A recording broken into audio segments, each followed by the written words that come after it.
संगमनेर तालुक्यातील वडगाव पान येथे 6वीत शिकणाऱ्या अल्पवयीन मुलीवर झालेल्या ॲसिड हल्ल्याच्या पार्श्वभूमीवर आरोपीस तात्काळ अटक करून कठोर शिक्षा देण्याची जोरदार मागणी करण्यात आली। या संदर्भात कोपरगाव शहर उबाटा शिवसेनेच्या वतीने कोपरगाव शहर व ग्रामीण पोलीस ठाणे तसेच तहसीलदार महेश सावंत यांना निवेदन देण्यात आलं। निवेदनात नमूद करण्यात आलं की दिनांक 17 मार्च 2026 रोजी सायंकाळी सुमारे 6 वाजण्याच्या सुमारास शाळा सुटल्यानंतर घरी जात असताना अज्ञात इसमाने संबंधित अल्पवयीन मुलीवर ॲसिड हल्ला केला। या भयाड हल्ल्यात मुलगी गंभीर जखमी झाली असून तिच्यावर सध्या उपचार सुरू आहेत। घटनेनंतर आरोपी घटनास्थळावरून फरार झाला असून परिसरात भीतीचं वातावरण निर्माण झालं। या घटनेचा तीव्र निषेध व्यक्त करत आरोपीला तात्काळ अटक करून त्याच्यावर फास्ट ट्रॅक न्यायालयात खटला चालवावा व कठोरात कठोर शिक्षा द्यावी अशी मागणी करण्यात आली। तसेच भविष्यात अशा प्रकारच्या घटना टाळण्यासाठी प्रशासनाने कडक उपाययोजना कराव्यात अशी मागणी निवेदनातून करण्यात आली। यावेळी कोपरगाव शिवसेना तालुका प्रमुख भरत मोरे, उपतालुका प्रमुख सचिन आसने, शहर प्रमुख बालाजी गारडे, उपशहर प्रमुख भूषण पाटणकर, रफिक मामू शेख, भैया वालझडे, निलेश वाणी, कृष्णा आहिरे, दशरथ राऊत, अक्षय शिरसाट, अभिजित बोडखे आदी शिवसैनिक उपस्थित होते। सम्राट न्यूजसाठी संपादक अजय विघे, कोपरगाव। आमची मागणी रास्त आहे। काल संगमनेर तालुक्यामध्ये वडगाव पान या गावी संध्याकाळी 5 ते 6 च्या सुमारास शाळा सुटल्यानंतर 6वीला जाणारी मुलगी, कदाचित तिचं वय 11 ते 12 वर्ष असणार, ती मुलगी नेहमीप्रमाणे शाळेतून घरी जात असताना अचानक एका अज्ञात इसमानं, एका हल्लेखोरानं, एका नराधमानं काल त्या बालिकेवर ऍसिड हल्ला केला। ऍसिड हल्ला झाल्यानंतर तिचा अर्धा चेहरा जळाला। चेहरा जळत असताना त्या पोरीने त्यावेळेस आरडाओरडा केला। स्थानिक नागरिक त्यावेळेस धावून आले, म्हणून तो जो अज्ञात इसम होता, जो आरोपी होता, तो त्या ठिकाणून पसार झाला। तो अजूनपर्यंत काय पोलिसांना सापडलेला नाही। पण या संगमनेर तालुक्यामध्ये किंवा या अहिल्यानगर मध्ये रोज सर्रास स्नॅचिंग असेल, चरस गांजाची विक्री असेल, रोज चरस गांजा सापडणं किंवा अफीम सापडणं हे आता अहिल्यानगर मध्ये सर्वात चालू झाले। संगमनेर तालुक्यात तर जास्त आहे।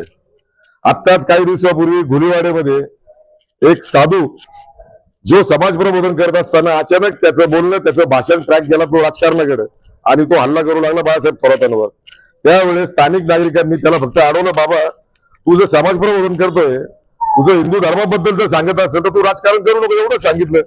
तर त्या ठिकाणचे आमदार, आता जे स्वतःला हिंदुत्ववादी म्हणून घेणारे सरकार आहे, केंद्रातलं सरकार आहे, त्यांचे अमोल खताळ आमदार यांनी बाळासाहेब थोरातांच्या कार्यकर्त्यावर जाऊन त्या ठिकाणी लगेच गुन्हा दाखल केला। त्या ठिकाणी तुम्ही तात्काळ कारवाई करतात।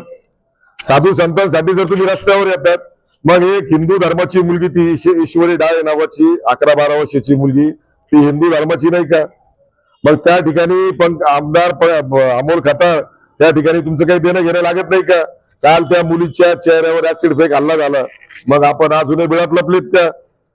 म्हणजे आपण त्या साधूंसाठी, जे साधू धर्माचं राजकारण करत असेल, त्यांना नागरिक सोते अडवत असेल, तर त्या ठिकाणी तुम्ही लगेच उडी घेतात आणि एका 11-12 वर्षाच्या आमच्या बालिकेवर, आमच्या मायमाऊलीवर जर ऍसिड फेक हल्ला होत असेल तर लगेच तुम्ही त्या ठिकाणी बिळात जाऊन बसतात। हेच का तुमचं हिंदुत्व?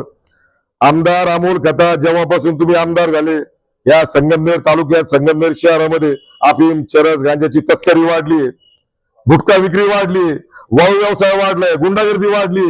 ही सगळी जबाबदारी तुमची। कदाचित या सगळ्यांच्या पाठीशी तुम्ही आहात हे लक्षात ठेवा। आताच काही दिवसापूर्वी, 2-3 दिवसापूर्वी एका तरुणीनं लग्नाला इन्कार केला, नाही म्हणून सांगितलं। मग ज्याला नाही म्हणून सांगितलं त्यांनी डायरेक्ट चाकून हल्ला तिच्यावर केला। असे भर दिवसाचे जर हल्ले होत असेल, आमचे पोलीस बंधू, आमचे अधिकारी कर्मचारी हे कारवाई करण्यास सदैव तत्पर असतात, पण यांच्यावर नियंत्रण तुमचं येतं।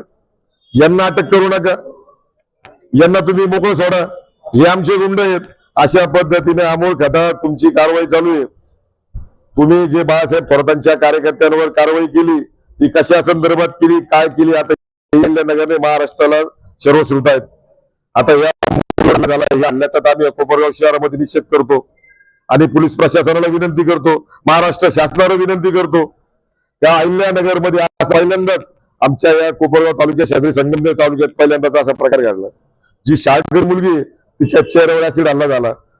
आमची या निवेदनाच्या माध्यमातून शासनाला, पोलीस प्रशासनाला विनंती राहील, ज्या ठिकाणी ती मुलगी शाळेतून घरी येत होती, ज्या ठिकाणी तिच्यावर तो हल्ला झाला, त्याच ठिकाणी या नराधमाला लवकरात लवकर तात्काळ जेरबंद करून फास्ट ट्रॅक कोर्ट चालवून त्या जागेवर त्याला फाशी दिली पाहिजे अशी उद्धव बाळासाहेब ठाकरे शिवसेनेच्या वतीनं आणि सर्व अंगीकृत शाखेच्या वतीनं आम्ही या ठिकाणी निवेदनाच्या माध्यमातून विनंती करतोय. येत्या काही दिवसात जर त्या नराधमाला अटक झाली नाही तर आम्ही सगळे शिवसैनिक कायदा हातात घेऊ, आम्ही रस्त्यावर येऊ आणि त्या नराधमाला पकडून चौकात त्याच ठिकाणी त्याला ठेचून मारल्याशिवाय राहणार नाही. इतकंच आम्ही या निवेदनाच्या माध्यमातून सुतोवाच देतो. जय हिंद, जय महाराष्ट्र, जय संविधान. संगमनेर तालुक्यातील वडगाव पान या ठिकाणी आपल्या कुटुंबातलीच एक भगिनी म्हणावं लागेल. 6वी मध्ये शिकत होती. शाळा सुटल्यानंतर घरी जात असताना एक अज्ञात इसमाने तिला काही माहिती विचारण्यासंदर्भात थांबवलं आणि तिच्या चेहऱ्यावर ऍसिड फेकला. अक्षर तिचा चेहरा जळलेल्या स्थितीमध्ये. सर्वप्रथम त्या घटनेचा आम्ही निषेध करतो. राणे असतील, रुपालीताई चाकणकर असतील, चित्राताई वाघ असतील, यांना आमचं आव्हान आहे तर बाकीच्या गोष्टीवर तुम्ही उठाव करता, सरकार दरबारी प्रश्न मांडता, नको त्या गोष्टींवर उद्रेक करता, तर कुठेतरी आता या गरीब मुलीला न्याय देण्यासाठी शासन दरबारी सरकारकडे नितेश राणे असतील, चित्राताई वाघ असतील, रुपालीताई चाकणकर असतील, यांनी हा प्रश्न शासन दरबारी मांडावा आणि त्या भगिनीला न्याय द्यावा. खरं तर हे सरकार निष्प्रभ आहे. ते 50 कोटी घेऊन सरकार आलेले सरकार आहे. यांना गोरगरीब जनतेशी काही देणं घेणं नाहीये. आज सरकार जर विचारणा जर करायची ठरली तर सर्वसामान्य लोकांचा प्रश्न यांनीवर आहे. अहिल्यानगरमध्ये अनेक अशा घटना घडल्या आहे तर कुठे त्याच्यावर सरकारचं वचप नाहीये. या मुलीला तत्काळ न्याय द्यावा. आम्ही या शासनाला असे आवाहन करतो. त्या मुलीची भविष्यातली जबाबदारी घ्यावी, तिच्या कुटुंबाला प्रोटेक्शन द्यावं, तिला आर्थिक मदत द्यावी अशी देखील आम्ही शासन दरबारी मागणी करतो. निश्चित पोलीस बांधव त्या आरोपीला पकडून बेड्या ठोकतीलच, परंतु त्या आरोपीला नुसतं पकडून चालणार नाही. ही केस फास्ट ट्रॅक कोर्टात चालवावी आणि त्याला फाशीची शिक्षा द्यावी अशी आम्ही कोपरगाव शिवसेना उद्धव बाळासाहेब ठाकरे पक्षाच्या वतीने विनंती करतो. निश्चित येत्या काळामध्ये त्याला अटक होईल. तसं न झाल्यास इथले सर्व शिवसैनिक आम्ही सुद्धा संगमनेरला जाणार. वेळ प्रसंगी तिथं आंदोलन करण्याची वेळ आली आंदोलन करू, मोर्चा काढू. खरं तर तिथले आमदार निष्प्रभ आहे असंच म्हणावं लागत. काही गोष्टींमध्ये फार ते अग्रेसिव्ह असतात, नको त्या गोष्टी काढण्यामध्ये. आज या मुलीला न्याय देताना ते का शांत बसले? तिथल्या तालुक्यामध्ये तिथल्या आमदारचा कुठलाही वचप नाहीये. सरकारमध्ये जायचं, फक्त खोके घ्यायचे, विनाकारण बाकीच्या गोष्टीवर राजकारण करायचं, यातच ते व्यस्त आहे असं म्हणावं लागेल. त्या आमदारांनी त्या गोष्टीत लक्ष घालावं. आमदार निष्प्रभ आहे हे सिद्ध झालंय, परंतु त्या मुलीला तात्काळ न्याय भेटावा, आरोपी पकडला जावा, त्याला फाशीची शिक्षा व्हावी अशी आम्ही मागणी करतो. निश्चित त्या काळात त्याला अटक होईल. संगमनेर तालुका वडगाव पान या गावामध्ये जी घटना घडली, एक 13 वर्षीय मुलीवर ऍसिड हल्ला झाला. त्या ऍसिड हल्ल्यामध्ये त्या मुलीचे अक्षरशः तोंड जळून गेले. तर हे सरकार हिंदुत्ववादी सरकार आहे. आमदारही एका सरकारमधला आहे. तर संगमनेरमध्ये असे वारंवार प्रकार घडत आहे. तर तेथील प्रशासन काय करत आहे? या राज्याचे मुख्यमंत्री गृहमंत्री आहे. या राज्याचे मुख्यमंत्री जेव्हापासून गृहमंत्री झाले या महाराष्ट्रात अनेक कायदा सुव्यवस्था हा प्रकारच राहिलेला नाही. तर या घटनेचा त्या आरोपींना लवकर तातडीने अटक करावा, अन्यथा कोपरगाव शहर शिवसेना संगमनेर वडगाव पान या ठिकाणी जाऊन त्या आरोपीला शोधून त्याला मारल्याशिवाय राहणार नाही. याची प्रशासनाने दखल घ्यावी. जय हिंद, जय महाराष्ट्र.